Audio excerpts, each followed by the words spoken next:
मानहियो जान से छोड़बो नहीं आसान से मरलो पछीन के ले अइबो भगवान से।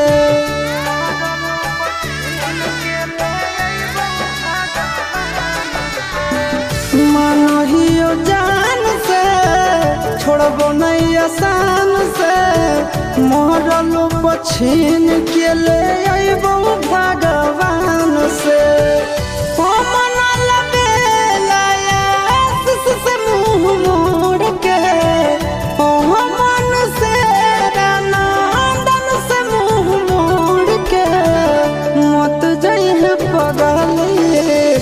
पगला के छोड़ के मत जाइए